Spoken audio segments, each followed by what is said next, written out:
중국의 자존심. 13. 만리장성. 2. 기마부대의 등장. 춘추 전국시대의 혼란은 그동안 중국인의 부단한 침입으로 피해를 보았던 북방 민족에게 절호의 기회가 되었다. 각 제후국이 북방에 신경 쓰지 못하는 동안 세력을 키울 수 있었던 것이다. 이제 그들은 과거의 힘없는 세력이 아니라 중국의 제후국을 공격할 수 있을 만큼 강력한 집단으로 성장했다. 기원전 660년 위나라가 저족의 침입으로 거의 멸망 단계까지 간 것도 이런 여파 때문이다. 중국과 접해 있던 저족과 융족 즉 현재의 섬서성, 산서성, 하북성에 살던 이들은 계속해서 중국과 혈투를 벌였고 이는 보다 북쪽에 있는 순수 유목민에게 더 큰 기회를 주었다. 그들은 저족이나 융족과 달리 중국에서 멀리 떨어진 초원지대에 머물며 세력을 키울 수 있었기 때문이다.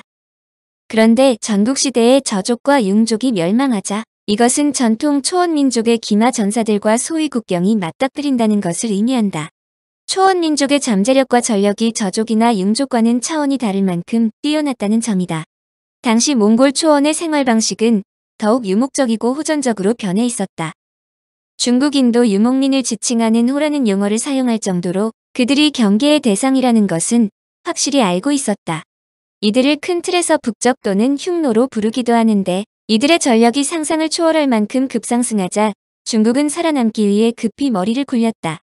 전국시대의 각 제후국은 두 가지 면에서 결정적 전술을 개발했다. 하나는 초원지대를 누비는 유목민과 전투를 할 수 있는 기술을 확보하는 것이고 다른 하나는 유목민이 중국 영토를 침입할 수 없도록 수비막을 만드는 것이다. 북방의 기마부대와 상대를 하려면 기마부대를 만드는 수밖에 없었다. 그러나 기마민족이 아닌 전국시대 각국이 기마부대를 만드는 것이 간단한 일이 아니다. 더불어 전국시대 각국이 기마부대를 만들었다고 해서 북방의 정통 기마부대를 격파할 수 있는 것은 아니다. 사실 전국시대의 각국은 북방 기마족에 비해 인해 전술과 막대한 군수 지원이 원활하므로 전투에 매우 유리함은 물론이다. 그러나 아무리 여건이 좋더라도 북방의 기마부대와 전투했을 때 승리가 보장되는 것은 아니다. 이에 북방 기마족의 공격 의지를 꺾는 전술이 부각됐는데 그것이 바로 기마부대를 막을 수 있는 성벽이다. 이들 성벽은 북방 기마족을 막는 것은 물론 다른 나라의 공격도 차단할 수 있는 일석이조의 효과를 얻을 수 있다. 이것이 기원전 4세기경에 유목민과 국경을 접하고 있던 진, 조, 초, 연나라가 모두 성벽을 쌓는데 열중한 이유다. 전국시대의 장성. 장성은 진시황제가 태어나기 전 즉 전국시대부터 존재했다. 학자들은 전국시대에 중국 최초로 건설된 장성은 초나라가 쌓은 장성으로 설명한다. 초나라는 남방의 광대한 영토를 바탕으로 중원 국가들의 영토를 빼앗으면서 서서히 북진하였다.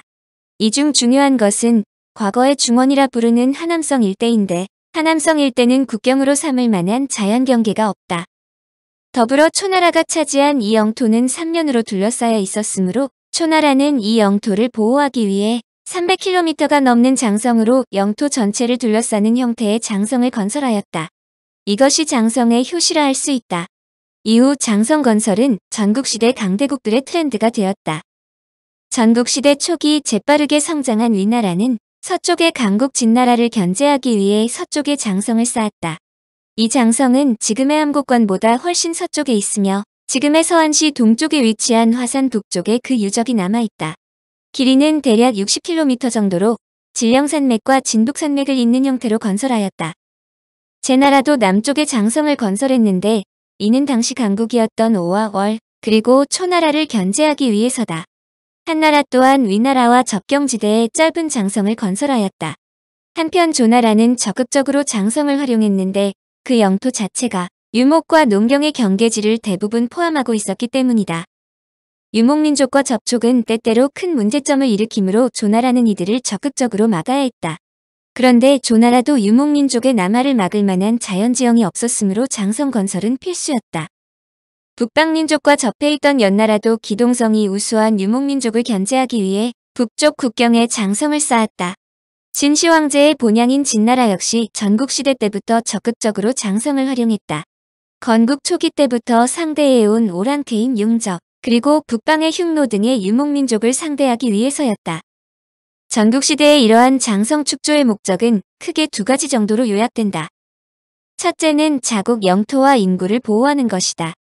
최초로 장성을 건설한 초나라가 장성을 건설한 이유를 다른 나라들이 도입한 것이다. 장성은 그 자체가 영토를 둘러싸 보호하기도 하지만 적의 침입과 기동로를 제한하고 아군의 빠른 대응을 가능케 해준다. 한마디로 영토와 인구 보호에 효과적이었다. 둘째는 북방 유목민족과의 경계선 확립이다. 장성과 경보체제를 갖추면 아무래도 유목민족이 남하하기 어려워진다. 그전에는 주요 감시망을 피해서 목축 동물들을 데리고 내려와 눌러 살면 그만이었지만 장성 축조 이후에는 대규모 군사행동을 하지 않고서는 불가능해지기 때문이다. 이렇게 자연경계가 부족한 지역에 장성을 건설함으로써 북방 유목민들이 내려오는 한계를 설정하고 그를 통해서 수월하게 국경을 통제하자는 것이다. 특히 북방민족과 직접 영토가 접해있는 진조, 연나라로서는 장성 건설이 필수였다. 그런데 진시 황제가 통일한 후 장성 건설은 기존 각국이 쌓았던 장성과는 차원을 달리한다. 우선 진시 황제의 만리 장성 건설을 실제로 수행한 인물은 유능한 참모이자 장군인 몽염이다. 사마천은 사기에 다음과 같이 적었다. 진이 천하를 통일한 뒤 몽염에게 30만 대군을 내주어 북쪽의 용족과 적족을 몰아내게 했다. 몽염은 그들로부터 황화 이남을 빼앗고 그곳에 골짜기와 언덕에 장성을 쌓았다. 그 성은 임조 즉 감숙성 난주에서 시작해 요동 땅까지 이어지며 전체 길이는 1만 리도 넘는다. 만리 장성 건설이 어려웠던 이유는 해발 고도가 2,000에서 3,000m에 달하는 산지를 이리저리 돌면서 성을 건설해야 했기 때문이다. 물론 기존에 장성이 건설되어 있던 구간은 보수공사로 끝냈지만 그래도 몇천 킬로미터를 이어야 하는 거리였다. 고고학자들이 진나라 성벽이라 단정하는 내몽골 소재의 성벽은 높이가 토대로부터 3에서 3.5m이지만 실용적으로 흙과 돌을 섞어서 다졌으므로 엄청난 공력이 필요하다. 만리 장성 건설이 당대에 얼마나 엄청난 역사이자 어려운 일이었는지는 중국의 4대 민간 전설 중 하나인 맹강려 전설로도 알 수 있다. 진시황 때 맹강려의 남편 범희양이 축성노역에 징용되었다. 한 전설에는 맹강려의 남편이 결혼 초에 진나라의 징병관에게 끌려갔다고 한다. 오랫동안 남편의 소식을 듣지 못하던 어느 날 맹강려의 꿈에 남편이 만리장성에서 일하다 죽는 모습이 나타났다. 급히 겨울옷을 만든 맹강려가 몇 달에 걸쳐 만리장성 현장에 도착했지만 이미 사망한 남편의 시신마저 찾을 길이 없었다. 축성노역에 동원된 사람이 죽으면 성체 속에 묻는 것이 당시의 관례였기 때문이다. 맹강려가 성벽 앞에 옷을 놓고 며칠을 엎드려 대성통곡하자 성체가 무너지면서 남편의 시신이 나왔다. 맹강려는 시신을 거둔 뒤 바다에 뛰어들어 자살했다. 얼마나 크게 울었으면 장성이 무너졌을까 싶기도 하지만 역으로 생각하면 당시 만리 장성 공사가 얼마나 힘들었으면 공사 현장을 뒤흔들 만큼 울음이 터져 나왔을까 하고 생각해 볼 수도 있다. 어쨌든 산해관 인근에는 맹강려묘, 맹강사당, 맹강여원이 있으며 바다 쪽으로 불쑥 튀어나온 바위 4개가 맹강려의 묘라고도 한다. 맹강여원 내에는 남편을 위해 천리길을 울며 장성에 도착했다는 전설에 따라 겨울옷 만들기, 장정들의 장성축조, 망부석 등 20개 장면이 그려진 그림이 있다. 만리장성 쌓기가 만만치 않은 것은 우선 만리장성을 쌓는 곳이 험지인데다 기후가 상당히 나쁜 지역을 선택하지 않을 수 없었기 때문이다.